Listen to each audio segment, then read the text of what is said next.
Well, hi, all my LGBT friends and others. Man, we have had nothing but wind and heat since Wednesday, and my sinuses are still not. So I have to go see the doctor today to find out I need something to knock this out. A little extra help. Trump last night was at a dinner. I don't know. I'm sure all of my subscribers probably maybe saw this, but at a charity dinner that the Catholics give, and the money is raised for children, which is a good thing.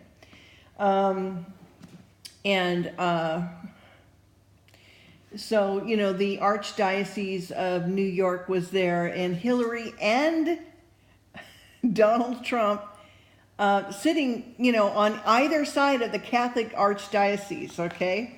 And Trump was brilliant. He just roasted her like nobody's business. Even at some points I was going, ooh,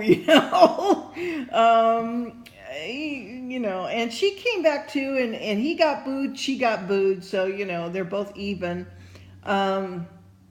Anyway, so I don't know. One of the things that I thought was kind of funny is he said after the debate, Hillary was walking off and she accidentally bumped into Donald, and she turned to him and she said, "Pardon?" Anyway, so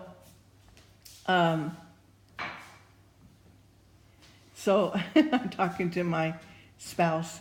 So anyway, I thought it was very funny, and oh gosh, it just keeps going on. Hey, listen, if you are here in America and you go to the ballot, I've already voted by mail. Request a paper ballot. They have to give it to you. It is the law. And if they say, no, you've got to go see the clerk, whatever, you demand that they send somebody to bring some paper ballots, because you're not leaving without doing a paper ballot. There are 16 states that George Soros owns machines at, and they have proof that these machines rigged the elections in Venezuela or someplace like that. Yeah. So, I believe. So just don't do the machines because they're easily rigged, okay? All right, so we want to go on to read chapter 25 in Deuteronomy. We have about 10 more chapters to go in this book, and then we'll get on to Joshua. So, okay, chapter 25. Stripes must not exceed 40. Okay, the oz is not to be muzzled, of the immodest woman, of unjust weight, the memory of Amalek, to be blotted out. Okay, so there may be a controversy between men, and they come into judgment, that the judges may judge them, and they shall justify the righteous and the condemned the wicked. It shall be, if the wicked man be worthy to be beaten, that the judge shall cause him to lie down and to be beaten before his face, according to his fault, by a certain number. 40 stripes he may give him, and not exceed it, lest if he should succeed and beat him above these with many stripes, then thy brother should seem vile unto thee. Thou shalt not muzzle the ox when he treadeth out the corn. If brethren dwell together, and one of them die, and have no child, the wife of the dead shall not marry without unto a stranger. Her husband's brother shall go into her, and take her to him to wife, and perform the duty of a husband and brother unto her. And it shall be that the firstborn which she beareth shall succeed in the name of the brother which is dead, and the name be not put out of Israel. And if the man like not to take his brother's wife, then let his brother's wife go up to the gate unto the elders, and say, My husband's brother refused to raise up unto his brother a name in Israel. He will not perform the duty of my husband's brother. When the elders of the city shall call him and speak unto him, and if he understand to it, and say, I like not to take her, then shall his brother's wife come unto him in the presence of the elder, and loose his shoe from off his foot, and spit in his face, and shall answer and say, So shall it be done unto that man that will not build up his brother's house. So I guess he gets spit upon. Okay. And his name shall be called in Israel the house of him that had his shoe loosed. So maybe that's what they get, where they throw the shoe at people. Okay.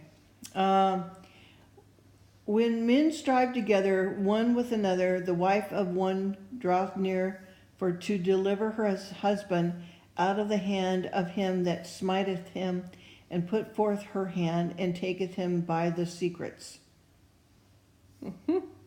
Okay, and then thou shalt cut off her hand, thy eye shall not pity her. And thou shalt not have in the bag divers weights, a great and a small. That means diverse weights, okay? Thou shalt not have in thine house diverse measures, a great and small. That means it's really actually talking about being dishonest, okay? And honesty. Thou shalt have a perfect and just weight, a perfect and just measure thou shalt have, that thy days may be lengthened in the land which the Lord thy God giveth thee. For all that do such things, and all that do unrighteously, are an abomination unto the Lord thy God. Remember what Amalek did unto thee by the way, when ye come forth out of Egypt, how he met thee by the way, and smote the hindmost of thee, even all that were feeble behind thee, when thou wast faint and weary. He feared not God. Therefore, he was very cruel, okay? Therefore it shall be, when the Lord thy God hath given thee rest from all of thine enemies round about in the land which the Lord thy God giveth thee for an inheritance to possess it, that thou shalt blot out the remembrance of Amalek from under heaven. Thou shalt not forget it. So that's chapter 25. Chapter 26, the confession of him that offered the basket of first fruits, the third year's tithes, the covenant between God and the people. And it shall be, when thou art come into the land which the Lord thy God giveth thee for an inheritance, and possess it, and dwellest therein, thou shalt take of the first of all the fruit of the earth, that thou shalt bring thy land that the Lord thy God giveth thee, and shall put it in a basket, and shall go unto the place where the Lord thy God shall choose to place his name there. And thou shalt go into the priest, thou shalt be in those days, and thou shalt say to him, I profess this day unto the Lord thy God that I am come unto the country which the Lord swore unto our fathers for to give us. And the priest shall take the basket of thine hand, and set it down before the altar of thy God, the Lord thy God. And thou shalt speak and say before the Lord thy God, a Syrian already ready to perish was my father, and he went down into Egypt, and sojourned there with a few, and became there a nation great, mighty, and populous. And the Egyptians evil entreated us, and afflicted us, and laid upon us hard bondage. And when we cried unto the Lord God our fathers, the Lord heard our voice, and looked on our affliction, and our labor, and our oppression. And the Lord God brought us forth out of Egypt with a mighty hand, and with an outstretched arm, and with a great terribleness, and with signs, and with wonders. And he had brought us in this place, and had given us this land. even a land that floweth with milk and honey. And now, behold, I have brought the first fruits of the land which thou, O Lord, hast given me, and thou shalt set it before the Lord thy God, and worship before the Lord thy God. And thou shalt rejoice in every good thing which the Lord thy God hath given unto thee, unto thine house, unto the Levi, the stranger that is among you. And when thou hast made an end of tithing, and all the tithes of thine increased the third year, which is the year of tithing, and had given it unto the Levite, the stranger, the father, the widow, that they may eat within thy gates and be filled. Then thou shalt say before the Lord thy God, I have brought away the hallowed things out of mine house, and also have given them unto the Levite, to the stranger, the fatherless, the widow, according to all thy commandments which thou hast commanded me. I have not transgressed thy commandments, neither have I forgotten them. I have not eaten thereof in my mourning, neither have I taken away aught thereof, any unclean use, nor given aught thereof for the dead. But I have hearkened to the voice of the Lord my God, and have done according to all of thou hast commanded me. Look down from thy holy habitation from heaven, and bless my people Israel and the land which thou hast given us, as thou swearest unto our fathers, a land that floweth with milk and honey. This day the Lord thy God has commanded thee to do these statutes and judgments, and shall therefore keep to do them with all of thine heart and with all of thy soul. Thou hast avowed the Lord this day to be thy God, and to walk in his ways, and to keep his statutes and his commandments, his judgments, and to hearken unto his voice.